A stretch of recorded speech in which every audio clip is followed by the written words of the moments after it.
Well, welcome everyone to the Sandy and Bob Show, and thank you for joining us today. Well, Christmas is past, and we're on the brink of a brand new year, 2019. We hope everybody had or is having a good holiday at the end here. Like the weather today is 28 degrees up here in north central Wisconsin, and freezing rain tonight. Blizzard conditions with 3 inches of snow. And tomorrow we're going to be skating wherever we go. So, and then the following day, the sun will come out, they said, and it should melt the ice. In the kind of the critical news department, I don't know if everybody heard, but they had on December 22nd, another tsunami crashed into Indonesia, crashed into the coastal towns on the islands of Sumatra and Java. And this time it's thought that the volcanic activity set off undersea landslides, which in turn generated the killer waves. Of course, that was probably from good old HARP.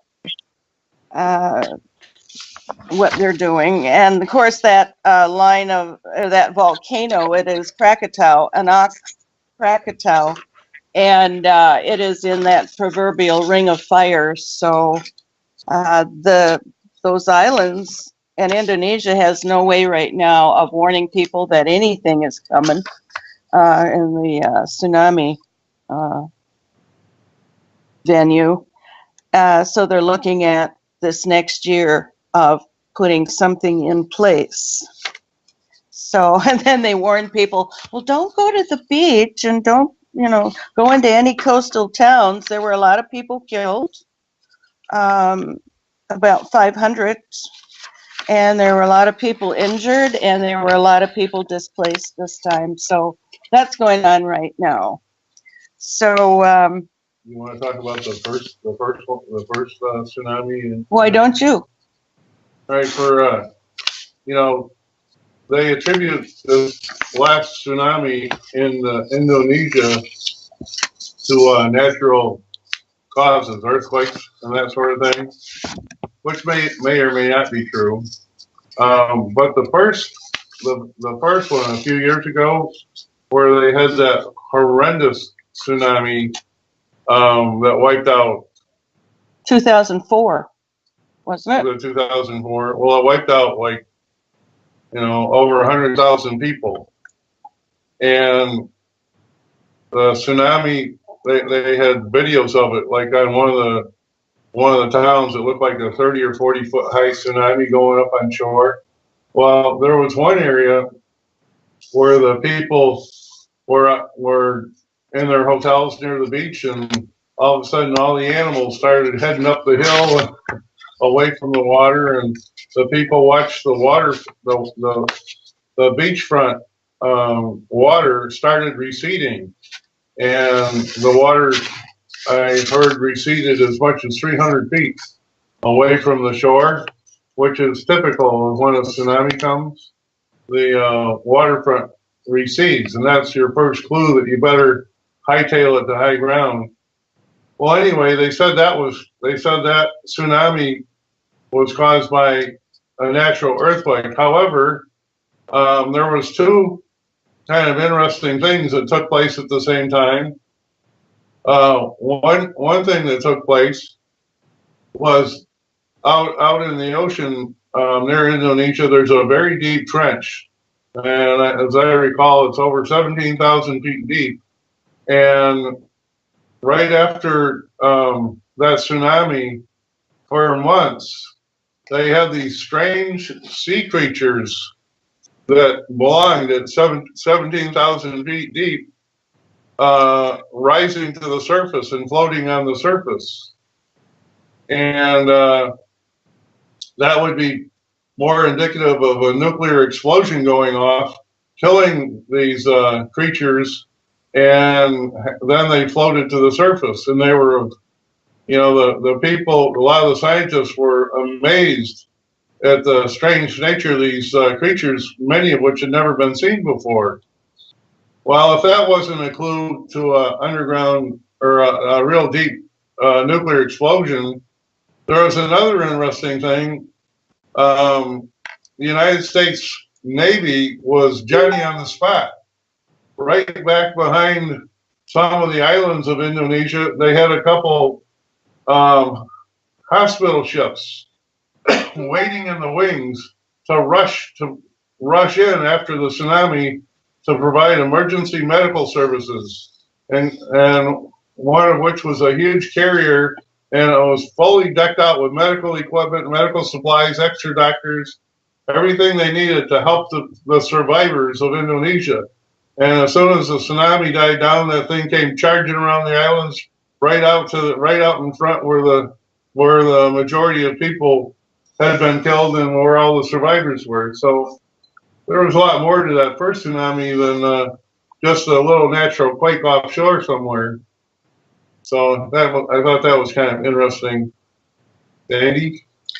Yes, and so we're going to go from the destructive waves, or the waves of destruction, to the music waves, and I want to talk a little bit about Apollo. His Greek name was Phoebus Apollo, and he's, of course, one of the most important gods of Greek mythology. And they say he was a beardless, youthful, and athletic figure. And I'm sure either you've seen a picture of him when you studied mythology in school, or you've seen a statue of him somewhere. I know they build statues of him and put them in real fancy home. I mean, not in the home, but out on the lawn, etc. And he's noted as the god of the sun, and I'm sure you've seen the picture of him pulling the sun with his chariot and golden horses.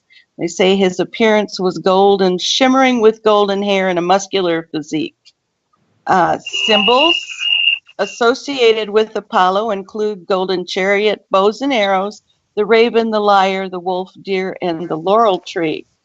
And some of his strengths included creativity, handsomeness, and he was supportive of the arts. He was also a skilled musician, and he played his golden lyre very well. He was also a teacher of medicine and became known as the healer. He also had been referred as the god of truth, or as the god of light. The animals that are most sacred to Apollo were the swan and the dolphin. And it said that the raven was also very special to him. Just a little bit about him. Anyway, back when I lived on the farm, I had a Chesapeake Bay Retriever, and his name was Coco. He was a big dog. He was 120 pounds, and his head was about the size of a bear. He had 32 medals in field trials, and he was actually an absolutely wonderful dog. One of his favorite things to do when I played the piano was to come by me and put his back on the back of the piano. And he would lay there the whole time I played. One of his, his feet, he had really big feet. They used to get in the way when I would try to work the pedals with him there. And then he'd start playing with my feet when I was trying to get his away. So that was a lot of fun. We'll go to a little bit about sound vibration and science and music. And remember, before I had talked about Chladni, he was the guy who used the violin bow, I should say violin bow to vibrate a metal plate that was covered in sand, and which mapped out these beautiful patterns. You can see them on the internet. And the sound formed these patterns, these intricate patterns, to the sound. And he said that the higher the frequency, the more complex the pattern. High frequency means the sound has more energy. And the patterns do increase in complexity as the frequency and energy increases. Every human, just like everything else in the universe, has a particular set of vibrational frequencies of energy. Some are lower, some in between, and some very high. If you are vibrating to the highest frequency of energy, you are capable. That is when you sing the new you, it goes new you. That is the overall energy that will come out of you in whatever you think, say, and do, including singing and playing of musical instruments and talking. That's the energy that everyone and everything around you will be receiving. Of course, none of us are perfect, so the energy moves through us, and we can have some interference there depending on what our mood is and whatever. But nonetheless, what comes out of us will have our individual print or stamp on it. Overtones, undertones coming from us. And we all do the new you. At the end, what I like to do is put my hand on the speaker, and I actually can feel the vibrations of the people that sing the new you go through me. And it's unique, especially when Dwayne sings it, because you're getting the highest energy there is on the planet. And so when we mix with other people, we have all our energies coming out, they have all theirs, and it all mixes together. And sometimes they call it a constellation of energies.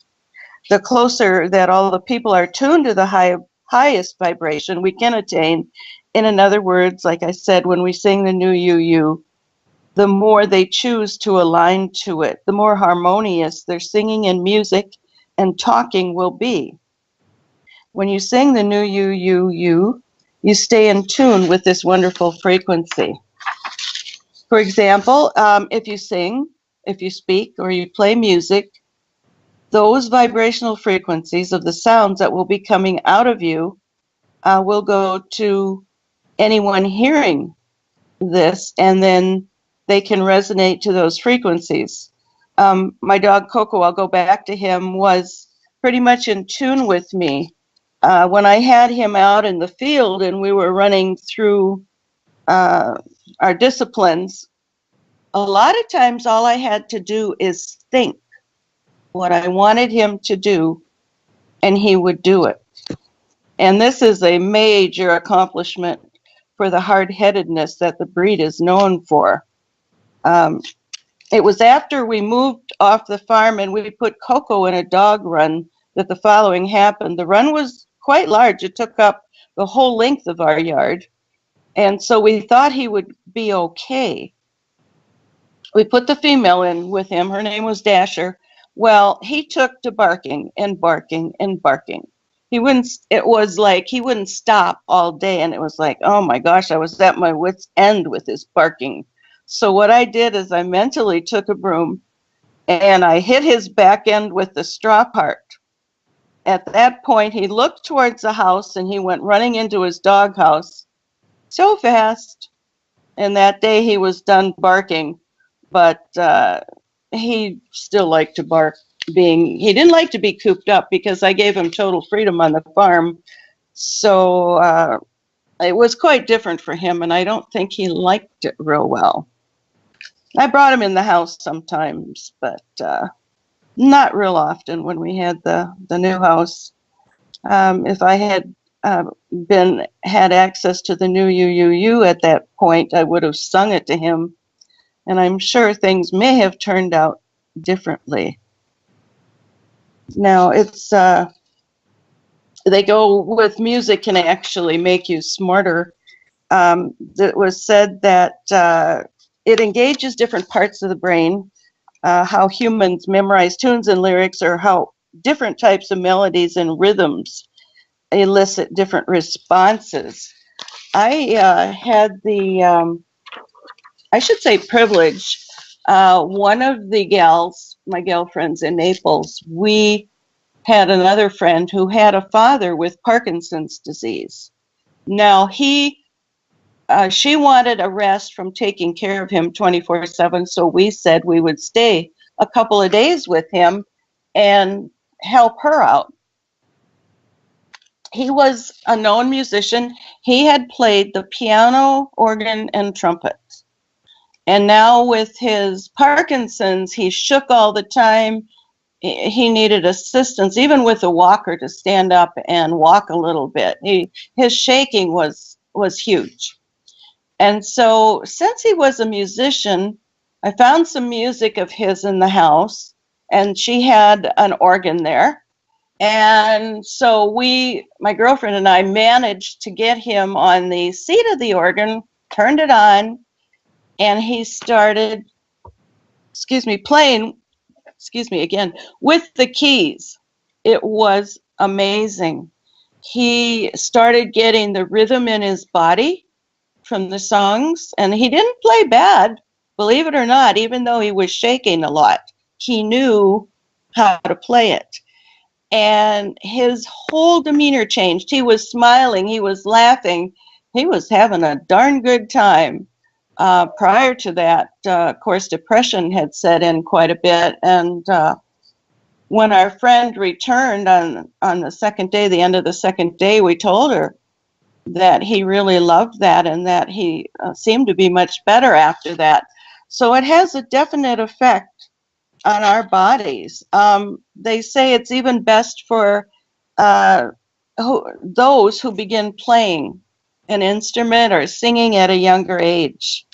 It encourages the development of stronger vocabularies and a better handle on nonverbal reasoning. They say that music engages both sides of the brain, not just one. It engages both, which is important.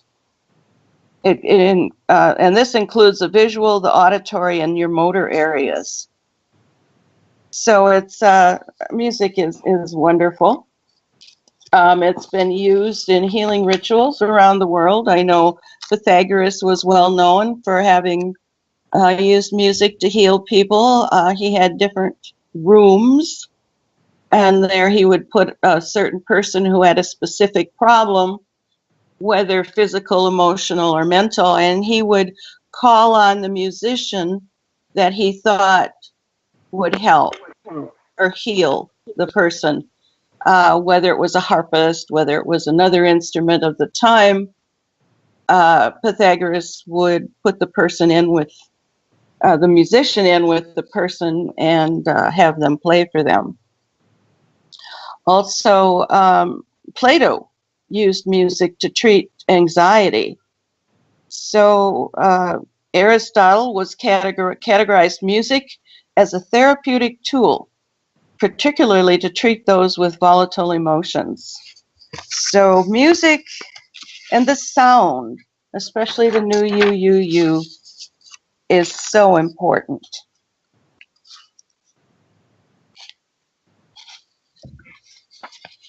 I know I came across a little thing. It says physiologically, music has a distinct effect on many biological processes.